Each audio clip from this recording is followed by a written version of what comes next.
that they're going to come out in late October with a restructuring plan. I think the street in general is kind of waiting to see what they have to say. But you made the reference to 2008 and Lehman Brothers.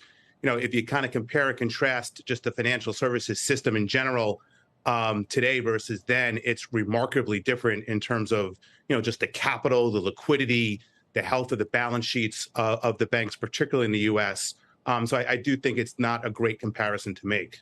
Okay, so let's take... So as a general rule, to receive Social Security payments in retirement, a recipient must have worked and paid into Social Security systems for at least 10 years. If you choose to start receiving payments at the earliest allowable age of 62, your maximum possible payment is around $2,300 per month, and the maximum increase is around $3,300 at age 66 and 4 months. At age 70, you can receive the maximum amount of benefits, which is $4,100. Now, designed as a supplement to pension and retirement savings, Social Security currently replaces about 40% of the average American's retirement income. 4 in 10 Americans have the monthly payment as their only source of income in retirement. And according to advocacy groups, seniors are struggling financially due to the crisis, and this has led many people to push Congress for even more stimulus checks. Folks, President Biden just released a shocking announcement in regards to rising inflation. So hopefully we can now get a stimulus check for this. The administration has confirmed that they are now canceling billions of dollars in loan debt for many Americans. Not only that, but listen to this. President Biden said today that there is little he can do to lower the cost of gas or food in the immediate term, an acknowledgement that prices for those goods will actually remain high as he works to bring down other costs incurred by families. During an event on food shortages, President Biden told reporters, "There's a lot going on right now, but the idea is we're going to be able to click a switch, bring down the cost of gas, and the same thing for food." But President Biden and his team are seeking to place a heavy emphasis on the economy in the coming weeks, as the president looks to demonstrate his commitment to reining in inflation, even as he says there's nothing much he can do. The president has tasked his aides with improving the administration's messaging, as he watches approval ratings sink. President Biden's plan is centered on allowing the federal policy, the Federal Reserve, the necessary independence to combat inflation through monetary policy. Biden conceded, though, that there was little he could do alone to bring down the highest profile cost spikes. We can't take immediate action that I'm aware of yet to figure out how we're bringing down the prices of gas down to $3 a gallon, and we can't do that immediately with regard to food prices either. Many Americans have criticized the Biden administration for not doing enough to address rising inflation and the food shortages. President Biden said we got millions of tons of wheat that is not able to get out of hand, that is not able to get out and get to the market. It's causing everything from a loaf of bread to cost so much money to food shortages across the world. We're trying to work through how we can get harbors open and get the tens of thousands of grain that are there. President Biden said instead of direct action to bring down gas or food prices, he was looking to ease financial burdens in other areas, like prescriptions and childcare. When asked about this plan, Biden stated, "We can compensate by providing for other necessary costs for families by bringing those down. That reduces the inflation for the family." Another big announcement was made today. The Department of Education announced that it will cancel $5.8 billion in student loan debt for 560,000 borrowers who attended the now defunct network of for-profit schools, known as Corinthian colleges, and the cancellation amounts to the largest one-time debt forgiveness ever made by the Department of Education. Today's announcement is the latest and biggest. They were going to move manufacturing jobs from Syracuse, its hometown, to Singapore and China. It was infuriating. It was devastating. It has stuck with me for 20 years. But I knew then what I know now. This community is innovative, it is tough, it is resilient.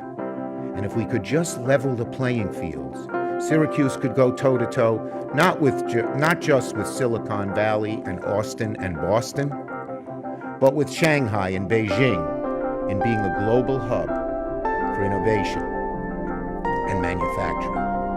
That's exactly what the CHIPS and Science Bill was all about, giving upstate New York and places around it, all around the country, a rebirth in tech economy. That's why almost 3 years ago, I proposed a, quote, moonshot to invest in cutting-edge tech, like semiconductors, so we could outcompete China. That became my Endless Frontier Act. And then I spent the last 3 years working to pass it into law, ultimately manifesting itself in the CHIPS and Science Act. And I want to thank my colleague, but this was a bipartisan bill, Todd Young of Indiana, for his partnership in getting this done. It was bipartisan, and each of us had a vision that we wanted new places to benefit from high-end manufacturing and research. Biden has also extended the crisis-related payment pause several times. And the administration's approach to canceling student debt fails to satisfy many other Democrats, including Chuck Schumer, who has been calling on President Biden to cancel up to $50,000 for each $43 million borrower of student loans. Folks, there's a ton of good news about the fourth stimulus check and Social Security benefits that you have to know. $200 stimulus relief checks have actually been passed to help many Americans across the country. Congress has approved $4 billion for a fourth stimulus package. And with gas prices setting everyday record highs, a group of lawmakers in many states want to give residents some relief at the pump. A group of North Carolina state senators are proposing giving every licensed adult in North Carolina a one-time payment of $200 to apply towards rising gas prices. To qualify, the person must be a licensed driver in North Carolina and be at least 18 years as of March 31st.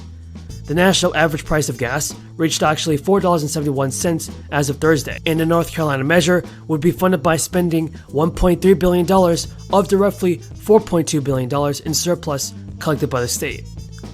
The state senator, one of the bill's co-sponsors, told reporters, "Our proposal provides to every North Carolina driver a $200 gas tax rebate, with the average person in North Carolina would pay in state gas tax from July to December. The approach keeps the highway fund and the highway trust fund whole, while still collecting revenue from non-residents. If passed, the bill would become effective July 1st and rebates would be sent by October 1st, so this is really good news." One proposal from a group of congressional Democrats provide an energy rebate of $100 direct payments to qualifying Americans. Representatives Mike Thompson, John Larson, and Lauren. We're saying that. And our distinguished whip, Mr. Clyburn, talked about the three legs of the stool, the rescue package, the BIF, and now this bill being the infrastructure of our future. And, of course, our distinguished chair of the Ways and Means Committee, who held down the fort for such a long time, but including last night. Now, payments are starting to get sent out this week to many low-income households. Checks worth of the $450 have officially been approved by state officials. And other lawmakers, everybody, are now considering a more targeted stimulus package that would actually provide more checks to a smaller group of people. And folks, for the past 6 months last year, parents across the country received monthly checks. The expanded child tax credit, under which parents got up to $300 per kid, lasted from July to December 2021. This program helped keep millions of people out of poverty, touching 35 million families and helping many people. It paused in December, though, after Republicans in Senate Democrat Manchin prevented Congress from making checks permanent, or simply just extending them for one more year. Some states are trying to step up where Congress failed. In Vermont, a Republican governor and a Democratic state legislature signed off on a $1,000 child tax credit for every child ages 5 and under, to households earning $125,000 and below. The state's Republican governor had initially proposed a wider suite of tax cuts. In a statement, Governor Scott said his proposals would have helped a broader cross-section of taxpayers, but that this bill is a step in the right direction. The program is expected to cost $32 million and benefit over 30,000 children in the state. With this new bill, Vermont is picking up where the federal government left off. The expanded child tax credit lapsed in December 2021 due to resistance from Republicans and Manchin.